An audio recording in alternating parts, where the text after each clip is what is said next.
bisa jadi memang kadang-kadang Pak Wali dulu bilang itu bukan banjir, genangan. Iya. Walaupun ketinggian 1 meter genangan. Jujur kalau kita bicara hari ini, demokrasi lagi sakit. Sakit ya. Sakitnya kira-kira stadium 3, stadium 4 lah. Kan jumlah suara 1.792.813. Ku hafal. Mudah-mudahan mulia menjadi Mulia ya. mulia yang membawa mulia masyarakat. Iya, mulia masyarakat. Karena mulianya di lianya ada di situ. Oh begitu. Ada Pak Acok di situ. Oh siap. Di mulia di lianya ada Acok. Mantan pacar ya. Maju ke depan dalam waktu atau mundur ke masa lalu.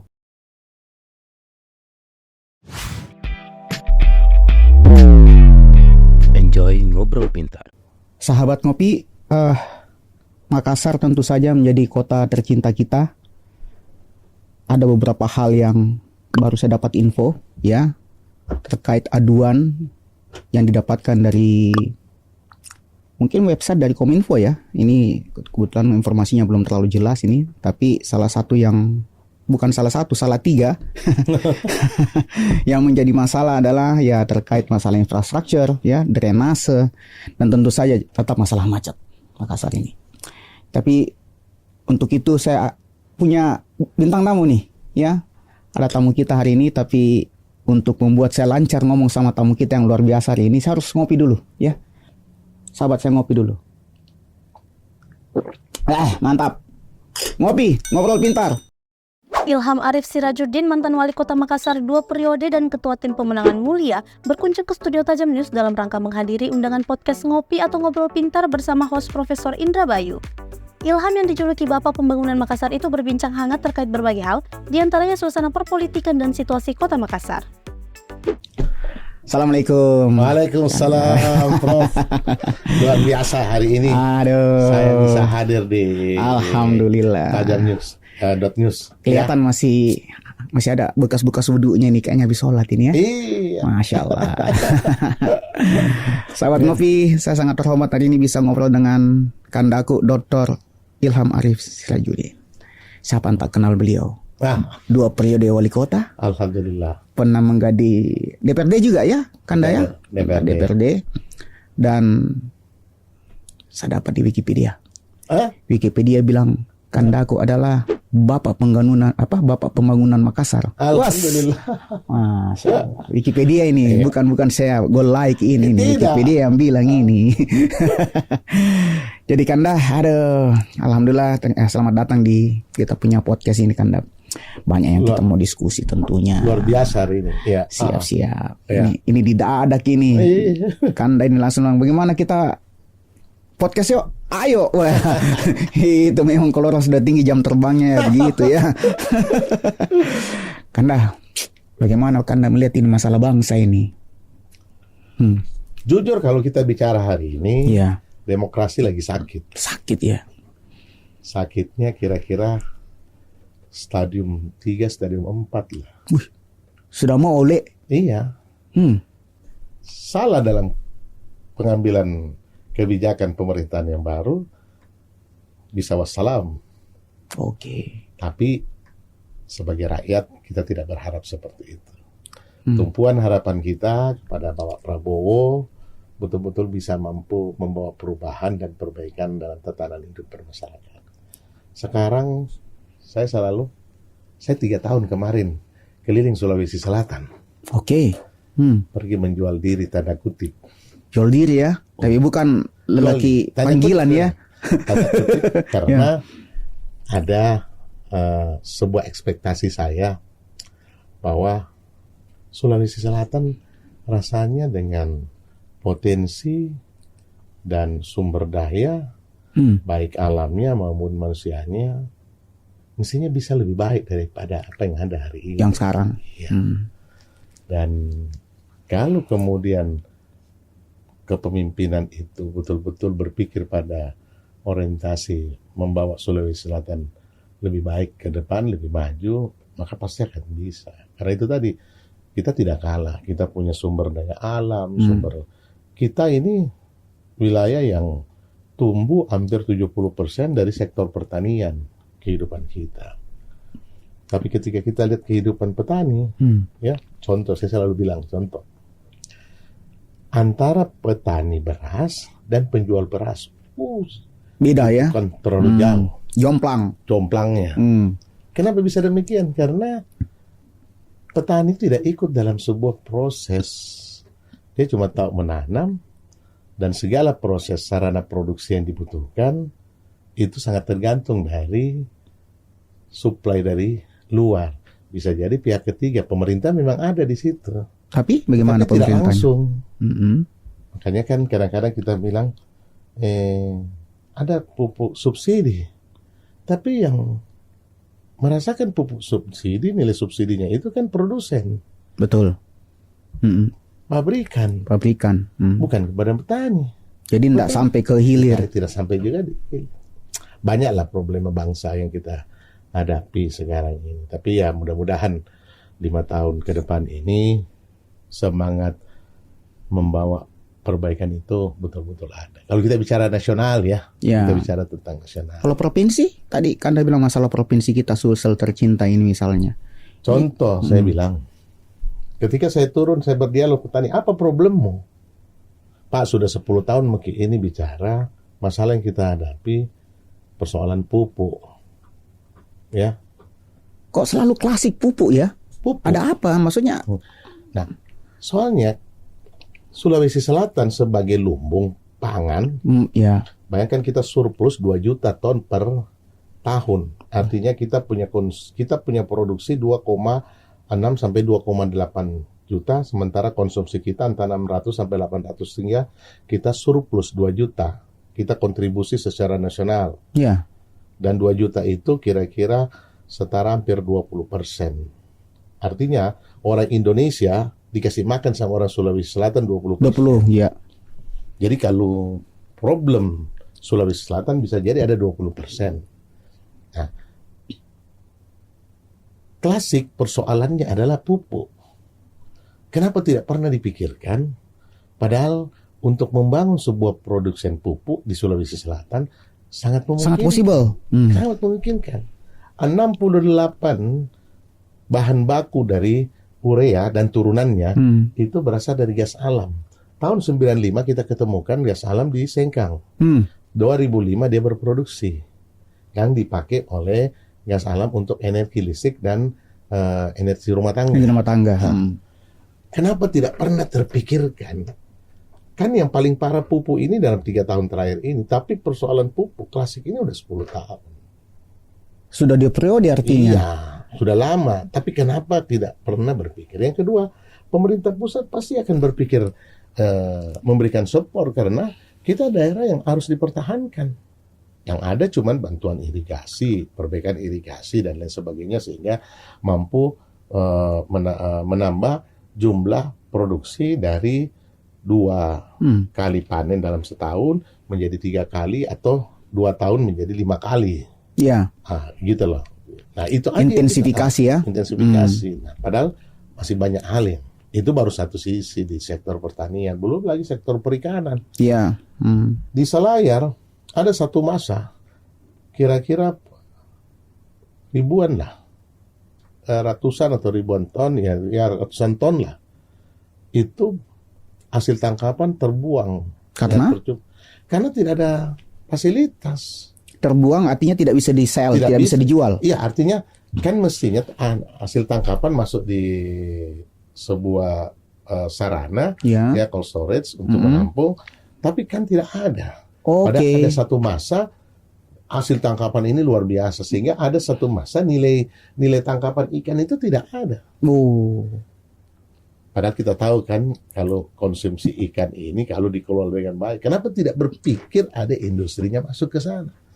Nah, saya kira banyak hal yang kita bisa lakukan di Sulawesi Selatan. Malah kalau bagus industri ikannya, masalah stunting juga bisa selesai loh. Iya, pokoknya gizi. Kalau makanya saya bilang, kalau kemudian orang, mestinya kan kita kalau di Sulawesi Selatan ini, ya kan terlalu konsumsinya silas. Kita makan tidak ada rasanya, rumah yang tidak dalam dalam siklus. Makanya kan konsumsi daging kita kan paling rendah dari sini. Oke. Karena lebih banyak makan ikan gitu. Iya. Itu pun ikan kadang-kadang lebih G juga. Ikan. Lebih G. Lebih vitamin G-nya. Gitu. Iya. Kan aja saya jadi ini loh, maksudnya maaf Pak Gubernur, dan ada asisten gubernur ya, ada kepala dinas yang membantu beliau. Ada apa? Kenapa tidak melihat itu? Nah itu saya tidak tahu. Makanya saya punya niatan jadi gubernur karena ada sesuatu. Karena resah dengan itu. Ada panggilan hati nurhati melihat problematik itu. Oke. Tapi tadi ternyata belum rezeki. Masalahnya apa kan kemarin tidak jadi maju? Itulah saya bilang demokrasi lagi sakit. Oh, exactly ya. Oke. Kalau tidak sakit lain lagi ceritanya. Padahal threshold kan sudah turun. Maksudnya partai itu tidak perlu. Gini, dalam kontestasi politik acuan awalnya itu adalah elektoral. Ya. Elektoral itu bisa didapat kalau tingkat popularitas, ya, popularitas. Saya kan pernah berkompetisi di tahun 2013 menghadapi Pak Sahrul. Oke. Dan waktu itu saya mendapatkan jumlah suara 1.792.813. Ku hafal. Dahsyatnya deh. Ya, 2013 itu. Almost 50% ya. Pak Sahrul itu hari 2,4 juta. Ya. Pak Nurdin Abdullah jadi gubernur kalau saya nggak salah 1.860.000. Selisih tidak sampai 100.000. Di saat saya melawan incumbent, Pak Nurdin tarung bebas. Iya. Teman-teman melihat ada potensi, sehingga saya mulai bergerak itulah 3 tahun yang lalu, tepatnya pasca COVID kan Mei 2021. 21 selesai. Iya. Oke. Sudah terbuka. Mulai agak turun ya. Sudah terbuka kan bisa pertemuan orang. Betul. Nah, setelah itu saya keliling lah, pertemuan terbatas. Saya keliling Sulawesi Selatan. Dan ternyata kerja politik itu tidak mengkhianati hasil. Yes. Artinya alhamdulillah elektoral cukup menjanjikan. Artinya kalau ikut berkontestasi, peluang untuk memenangkan kontestasi itu cukup buka. Tapi kan kita tidak bisa mengatur. Yang mengatur ini sebuah sistem dalam sebuah proses politik. Oke. Nah, memang terus terang saja saya ketemu beberapa pakar kemarin di Jakarta. Memang ada suasana tidak nyaman melihat kondisi dinamika yang sedang berlangsung dalam proses berdemokrasi kita antara pilpres dan pilkada. Kenapa? Pilpres ke pilkada itu rentang waktunya dekat. Mestinya idenya waktu saya ketemu para pakar itu, dia bilang ide dasar kita itu sebenarnya 2,5 tahun. Kalau 2,5 tahun itu berarti ajang kompetisi partai pengusung itu bisa kelihatan. Ini kan susah. Masih ada resonansi dari atas ya. Kemesraannya di pilpres mau dibawa turun ke bawah. Resonansi itu ya. Gitu loh. Kemudian ya saya sih berpikir, dan tidak salah memang partai-partai politik yang ada sekarang pasti berpikirnya 5 tahun ke depan. Iya. Jadi kemudian membuat sebuah strategi bagaimana menghadapi 2029. Oke. Korbanlah ini proses pilkada. Yang ada adalah bisa jadi orang yang muncul tidak berbasis pada kekuatan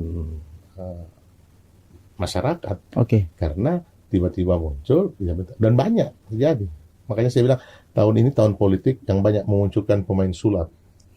Simsalabim, jadi calon dia. Gitu ya. Kalau di Kobuser ya. Iya, menarik. Ya, kalau gitu Tapi kita. kenapa kita bahas nasional ini? Sebelum kita turun ke bawah. Cepatnya dulu. Panjang. Atasnya dulu kan dah. Nah, sekarang kita masuk ke Makassar, Pak Dek, kalau gitu. Sudah di periode, pasti sudah hafal mati lah seluk-beluknya Makassar. Masalah utamanya Makassar kalau menurut Kanda apa? Kota klasik. Again, Sampah. itu lagi macet, banjir, klasik masalahnya. Kenapa enggak selesai sih? Makassar ini berada pada rentang ketinggian yang memang riskan. Tingkat permukaan pasang kita tertinggi itu bisa jadi di atas 50 cm dari daratan. Oke. Ya, kita punya tinggi 1,5 ya. Kemudian permukaan pasang tertinggi kita 1,8. 1,3 kita punya, dia bisa. Artinya ketika curah hujan tinggi, air pasang nggak bisa mengalir ke laut. Wabillahi taufik walhidayah.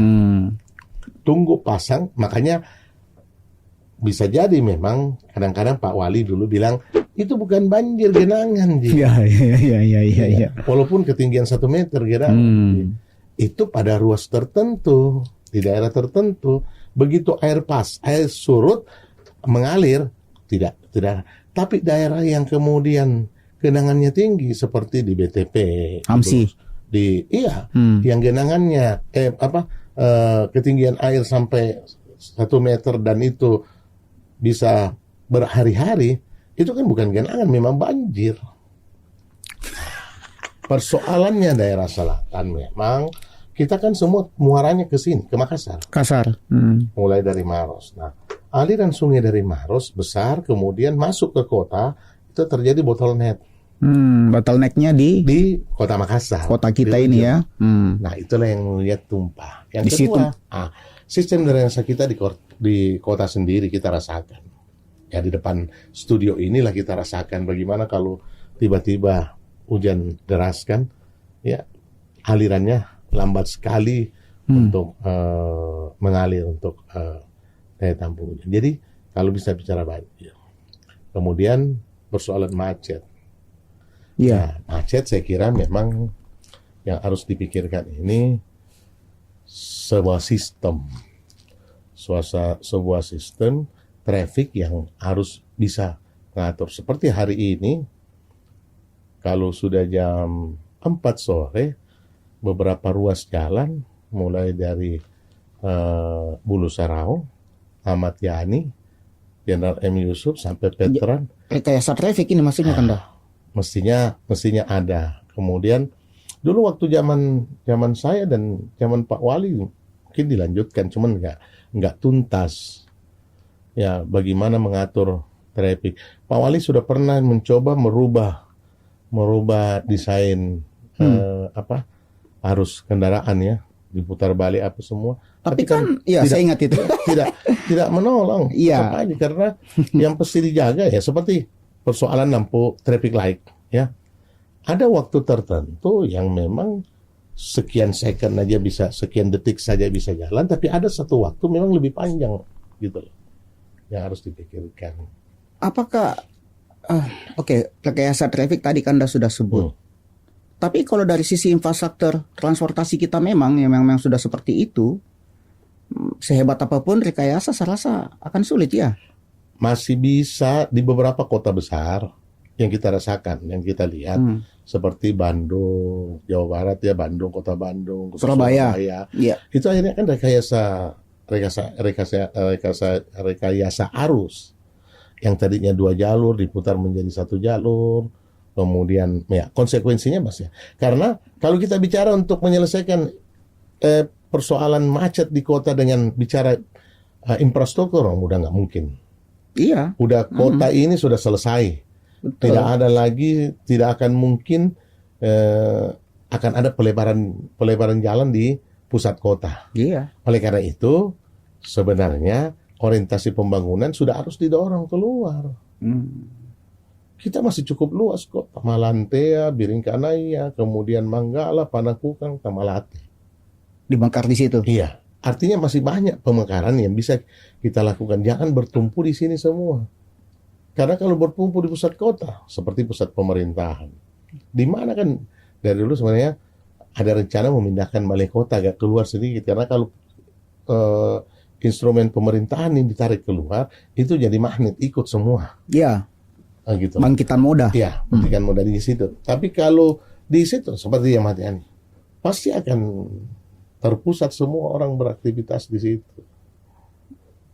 Sekarang dengan Kota Baru, anggaplah daerah Panakukan dan sekitarnya, kita anggap sebagai new city lah. Jadi macet juga itu, Pak.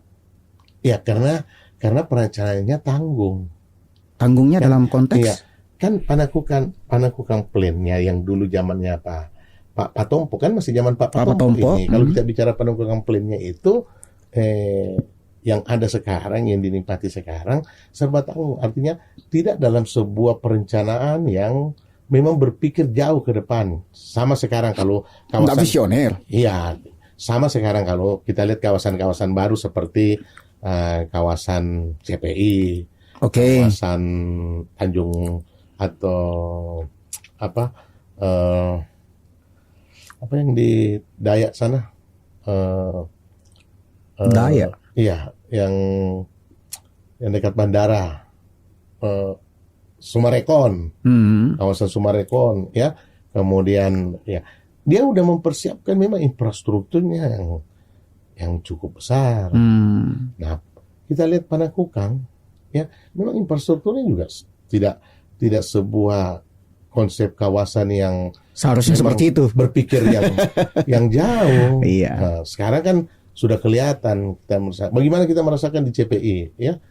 Dia sudah membangun 3 jalur kiri kanan, kemudian jadi kawasan itu betul-betul akan tumbuh dan pasti akan bernilai ekonomis yang tinggi, Iya sih. gitu loh. Kalau bikin perumahan-perumahan yang ecek-ecek kecil di situ, ini yang kedua memang konsep penataan ruangnya yang barangkali belum terlalu pas, ya. Iya. Mungkin kita masih pakai pola lama. Waktu zaman saya yang tidak berbanding dengan kecepatan orang perkembangan pembangunan sekarang. Sekarang dengan human growth development di Makassar sendiri, ini kita masih bisa mengikuti pace-nya enggak ini? Menurut Bapak kira-kira kecepatan pertumbuhan penduduk, kecepatan pertumbuhan ekonomi, infrastruktur dan seterusnya. Tidak segitu kan Makassar ini kan pasti daya tariknya terlalu tinggi, Oke. ya, terlalu tinggi. Kemudian fasilitas pendukungnya tidak berbanding dengan kecepatan pertumbuhan itu tadi. Ya, contoh lah pemukiman. Ya, akhirnya tumbuhlah rumah-rumah level rise semua. Ya. Padahal mungkin sebagai kota metropolitan lebih banyak sebagai tumbuh ke atas, bangunan vertikal, kayak gitu. Itu dari dulu saya tawarkan kepada investor karena saya melihat Makassar ini ruangnya sudah semakin sempit. Yang kedua, saya ingin memperlihatkan sebuah simbol-simbol kota modern. Iya. Gitu loh. Iya. Saya bilang sama Tanjung Bunga, mestinya sudah tidak berpikir lagi bahwa jualan rumah terus dengan konsep yang ada sekarang Apartment. ini. Iya, sama yang CPI yang bangun, ya. Artinya kita harus beri appreciate terhadap CPI bahwa sebuah konsep pembangunan yang menjadi kota modern. I see.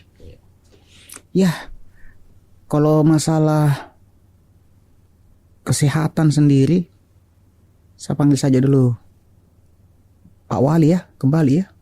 Karena 2 periode. Tapi saya 3 tahun ini dipanggil gubernur. Oh begitu ya, harusnya Pak Gubernur. Gubernurku. Pak dilantik. Pengalaman 2 tahun ini, 2 periode, kasus tuberkulosis. Pak, tambah kencang loh Makassar. Sekarang? Iya. Oh. Menurut Bapak itu fenomena apa ya? Mungkin ya, lingkungan nih kali ya. Lingkungan, Saya climate change. Iya, mungkin itu. Kemudian pola hidup. Pola hidup. Artinya makin jelek pola hidupnya teman-teman Makassar. Iya. Pada kelompok tertentu kan pasti kita lihat tuberkulosisnya ada di kelompok mana. Betul, ada klasternya. Iya, klasternya pasti kelompok marginal. Oke. Nah, di situ. Nah, ini yang perlu diperbaiki kualitas hidup masyarakatnya. Dan saya kira menjadi sebuah tantangan bagi pemerintah kota ke depan ini. Iya. Ya, saya sih berharap mudah-mudahan Mulia menjadi mulia ya. Mulia yang membawa mulia masyarakat. Iya, mulia masyarakatnya. Karena mulianya di lianya ada di situ. Oh begitu. Ada Pak Acok di situ. Oh siap. Di mulia di lianya ada Acok. Mantan pacar ya. Ya karena begini, sebuah kota modern, kota yang maju itu harus berbanding dengan kualitas masyarakatnya, Iya. kualitas kesehatan masyarakatnya. Nah, kita berharap bahwa Kota Makassar ini betul-betul menjadi sebuah kota yang tingkat kualitas masyarakat itu juga semakin hari semakin meningkat. Ya. Karena biar bagaimanapun kota dibanding dengan kabupaten lain lebih banyak fasilitasnya. Betul. Nah, tetapi tantangan sebuah kota juga menjadi persoalan tersendiri ketika tidak mampu disiasati. Nah, saya ingat ketika zaman saya menjadi wali kota, bagaimana saya mengajarkan, memperbaiki fisik masyarakat kita. Ya, hari Senin makan telur, hari Rabu minum susu, hari Jumat minum madu. Oke. Harus. Ada program dulu begitu? Ada. Oke. Ada. Saya bilang, telur berapa di harganya? Kita Ya. ada subsidi, tapi kita minta orang tuanya. Saya berhitung, saya tanya anak-anak, bapakmu merokok? Merokok. Kau kasih tahu bapakmu, yang kau merokok satu batang, simpankan buat kau untuk beli telur. Beli telur. Beli susu, dan beli madu. Jadi Senin itu makan telur, Rabu Susu? mesti minum susu. Nah, tapi ini kan pada kelompok masyarakat yang kecil lagi, yang kemudian masyarakat yang pada tingkat ekonomi bagus tidak perlu difasilitasi, otomatis dia di rumah sudah Bergizi memang. bergizi memang. Ya itu yang kita kan. Saya sederhana, saya selalu bilang seorang kepala daerah itu dua aja tugasnya dan sederhana. Saya selalu kalau kampanye saya bilang begitu. Yaitu? Yang pertama, bikin senang hatinya rakyat. Oke. Bagaimana bikin senang hatinya rakyatmu?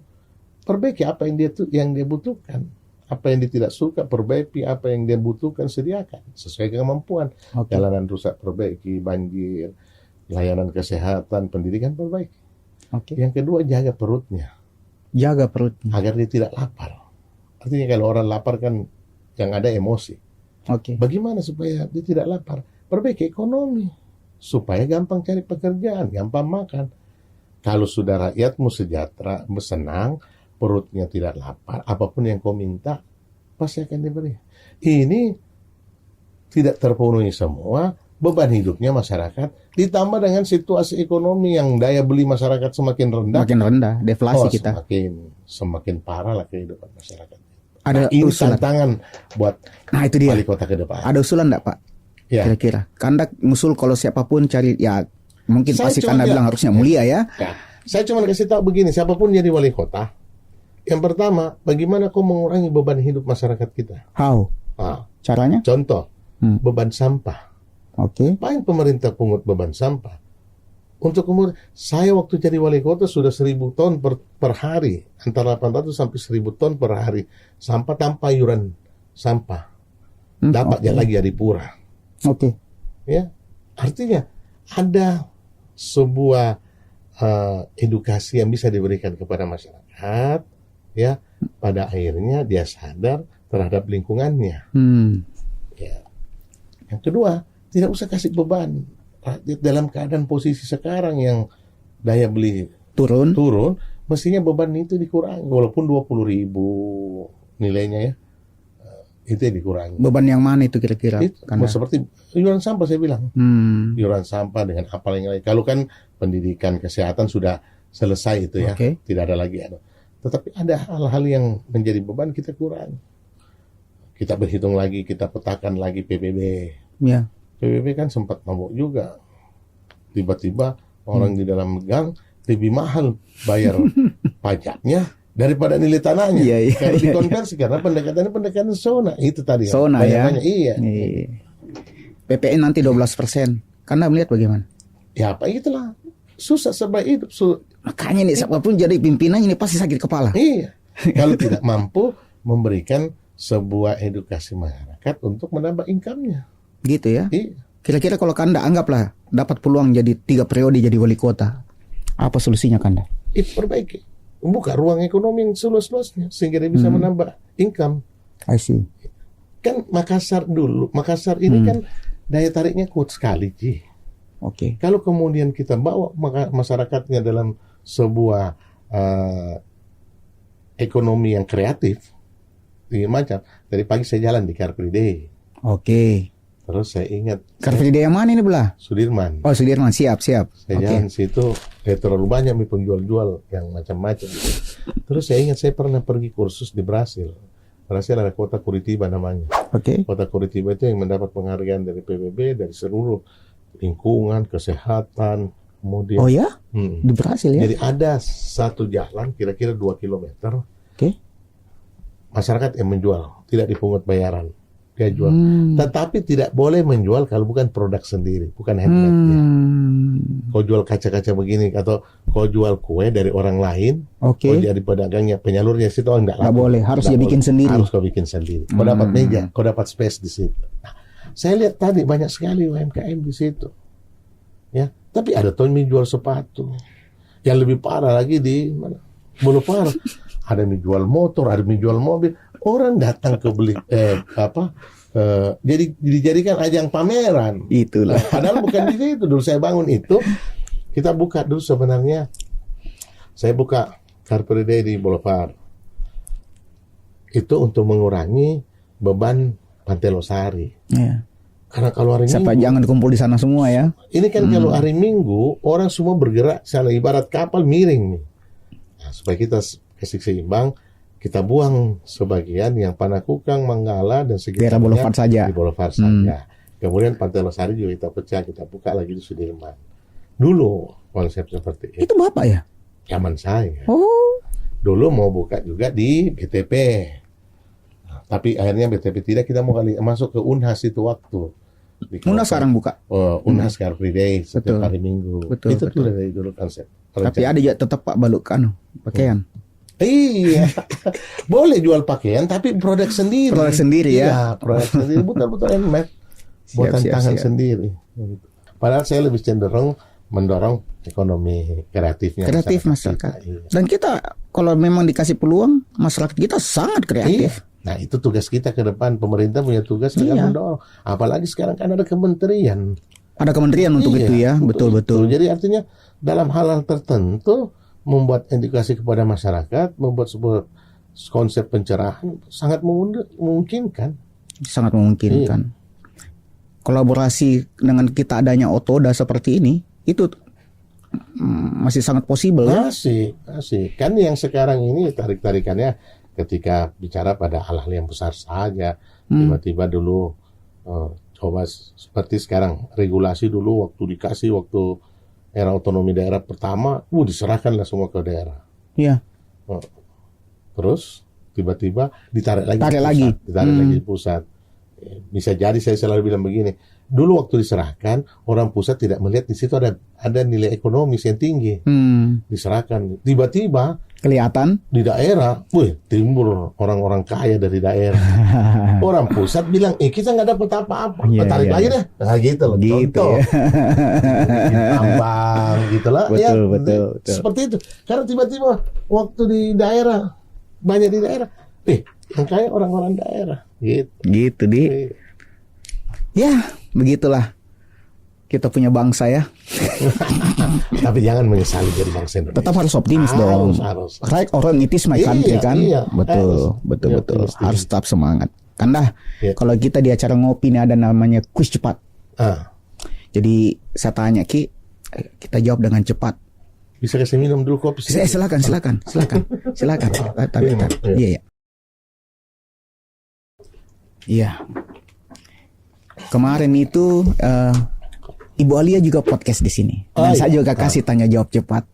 Dan jawabannya memang luar biasa. Bikin saya kaget, ya. Gak ada lebih tinggi IQ-nya memang daripada saya. Jangan begitu. Wali kota 2 periode ini, Pak. Persoalan 2 periode itu sebenarnya persoalan sederhana. Ya. Ketika saya periode pertama dipilih DPR, saya mengatakan bahwa jangan pernah kau berpikir saya mau jadi 2 periode wali kota Makassar. Jadi saya tidak pernah berpikir 2 periode. Tak lacik memang. Saya bekerja. Dan people like it. People love it. Ya. Saya bekerja yang kemudian yang minta 2 periode masyarakat. Masyarakat yang meminta. Bayangkan saya mau merubah wajah Pantai Losari dalam waktu 4 tahun, saya berubah wajah Karbosi 4 tahun. Periode pertama saya hajar habis semua. Ya. Saya tidak minta 2 periode, yang minta 2 periode kan Masyarakat ya. Iya. Ketika dilakukan pemilihan langsung, karena saya tahu pemilihan langsung berarti kekuatannya adalah bagaimana membuat sesuatu, menciptakan sesuatu karya yang akan, makanya saya waktu itu akhirnya saya menemukan teori politik. Yaitu? Ternyata kekuatan mata lebih tinggi daripada telinga dalam konteks politik. Mata lebih tinggi dari telinga. Artinya, ketika rakyat melihat ada karyamu, kemudian telingamu diisi dengan berita-berita buruk, diabaikan rakyat. Dia lebih kuat melihat fakta. Dan itu saya uji. Saya waktu bangun Karabosi 4 tahun saya dibombardir. Tapi begitu selesai, orang berikan apresiasinya.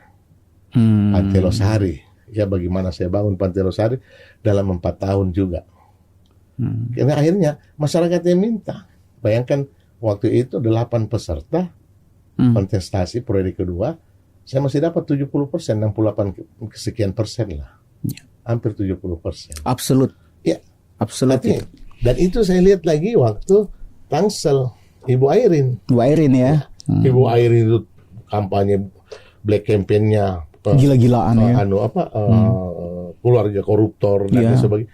Tapi ternyata masih dapat 70%. Masih dapat. Kenapa? Itu tadi karya yang dia bangun dinikmati, dilihat. Jadi sebenarnya masyarakat kita ndak kebal hoax harusnya ya. Iya. Kebal hoax karena dia lihat karya saja ya. Karya saja dia.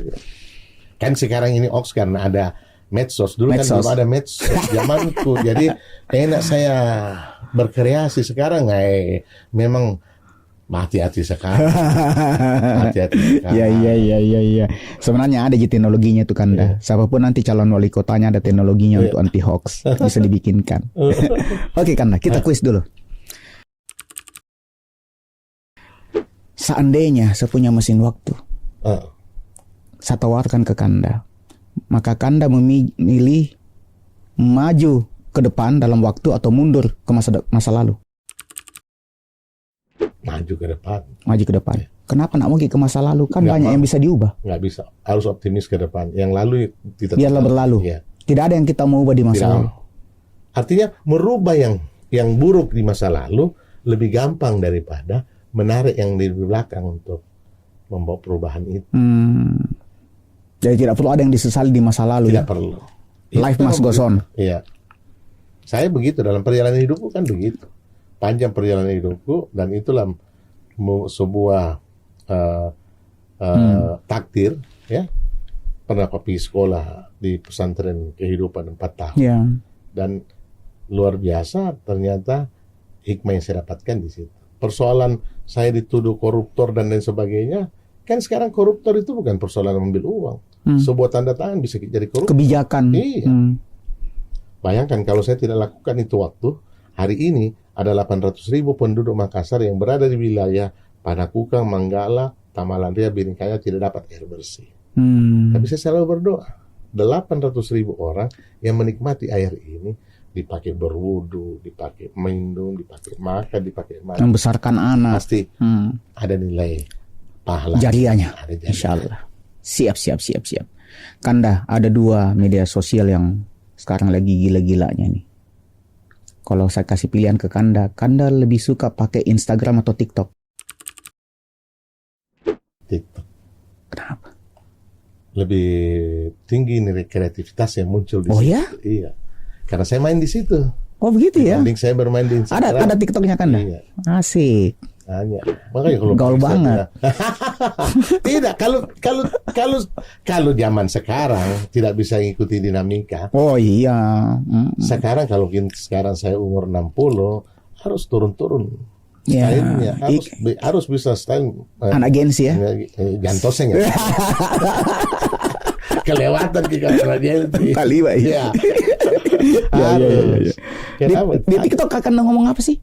Saya kesana nanti mau ikuti nih, mau follow karena di TikTok. Banyak. About politics, about politik, kemudian humanis, yang banyak macam-macam. Oh, oke. Iya. Oke. Sosial juga ya. Menarik. Ini yang terakhir Kanda, pertanyaan saya tentang kuis cepat ini. Kalau seandainya Kanda diminta pensiun, retire, anggaplah sudah umur 80 ya, insya Allah panjang umur, terus dikasih fasilitas bikin rumah. Karena pilih resort di pantai atau pondok di sisi bukit. Bukit. Kenapa? Lebih aman. Kok bisa? Iya. Karena tsunami kalau pantai. Oh gitu ya. Saya kira karena dinginnya. Aduh, ya. Kayaknya saya juga akan pilih itu kan kalau gitu. Kita tetangga aja deh. Siap. Karena ini podcast kita nggak boleh lama-lama. Sebenarnya menarik sekali nih. Kapan lagi kita bisa ketemu ya, sahabat ngopi dengan Bapak Pembangunan Makassar menurut Wikipedia. Anytime aja. Tapi sebenarnya saya juga tidak merasa karena apa yang saya lakukan adalah sesuatu yang normal. Ya. Saya terpilih menjadi pilihan Tempo 2008 10 pimpinan daerah dan bersama-sama Jokowi waktu itu. Oh sempat ya? Ada di Tempo 2008 terpilih. Tidak ada yang saya merasa biasa saja karena itu tadi saya melakukan pekerjaan wali kota betul-betul melaksanakan apa yang menjadi tuntutan masyarakat. Kan urusan teknis bukan urusanku. Saya selalu bilang urusan teknis ini kau kepala dinas ada tunjangan jabatanmu apa semua. Kalau tidak bagus pekerjaan apa gunanya kepala dinas? Saya ganti kok. Saya cuma ngurusin rakyat apa. Saya ke jam 5 subuh habis sholat subuh saya keluar naik sepeda sampai jam 8 masuk kemudian rutinitas kantor. Malam terima tamu, terima keluhan. Nikmati begitu 10 tahun. Ya mudah-mudahan Pak Prabowo dan tim melihat podcast kita. Amin. Harusnya Bapak calon menteri aja lah. Jangan kalau jadi menteri. Kenapa sih? Ada bosnya. Ya paham, saya paham. Siap. Karena kita kasih dulu sambat ngopi sesuatu lah. Semacam closing statement. Menurut Kanda sebagai wali kota 2 periode yang punya pengalaman pasti sudah mumpuni. Seharusnya ke depan ini kami sebagai masyarakat Makassar itu harusnya bagaimana menurut Kanda? Saya pikir sebagai tanggung jawab masyarakat Kota Makassar melihat Kota Makassar sebagai ibu kota provinsi yang juga sebagai kota metropolitan yang tumbuh dan berkembang sangat pesat dan maju. Mestinya kita harus memberikan sebuah kontribusi yang nyata. Siap. Dalam bentuk apa? Dalam apa yang menjadi kebutuhan pemerintah. Tidak boleh kita bersifat pasif, tidak boleh kita bersikap antipati, skeptik. Yang pasti ketika ada hal yang tidak baik, maka pemerintah juga harus membuka ruang untuk dikritisi. Oleh karena itu saya selalu dari awal saya mengatakan saya ini selalu menempatkan media sebagai sebuah mitra, walaupun kritisnya tajam, tapi saya menjadikan itu sebagai berkah. Kenapa? Kritikan itu menjadi berkah karena ada orang yang kemudian merasa tidak puas terhadap apa yang kita lakukan. Iya, siap. Jangan sampai kita beronani lah. Betul. Kita merasa, ini paling bagus. Klimaks sendiri. Padahal rakyat tidak butuhkan itu. Betul. Makanya saya 7 tahun memimpin Kota Makassar. Setelah periode kedua, tahun kedua, tahun ketiga, saya sudah melakukan riset terhadap kepuasan masyarakat. Sehingga saya tahu pola penganggaran ketika saya harus memposisikan anggaran yang mana yang menjadi kebutuhan masyarakat. Bisa jadi visi misi yang kita tawarkan itu bukan sebuah pikiran yang dibutuhkan masyarakat, tetapi itu adalah sebuah ide dasar seorang pemimpin yang mau memperbaiki. Tetapi kebutuhan dasar masyarakat bukan di situ. Siap. Jadi jangan berimajinasi sendiri dan selalu look out the people ya. Gitu. Karena Kanda kayaknya nih habis sholat asar tadi masih kelihatan muka-muka uli. Makan tiap horinas anfusahum linas, sahabat ngopi. Sebaik-baik manusia adalah manusia yang paling banyak manfaatnya bagi manusia lain. Mantap. Karena aku siap, Prof. It is my honor menerima Kanda aku di sini. Terima kasih banyak. Thank you. Sama-sama. Sahabat ngopi, sampai jumpa di episode berikutnya. Salam pintar. Assalamualaikum.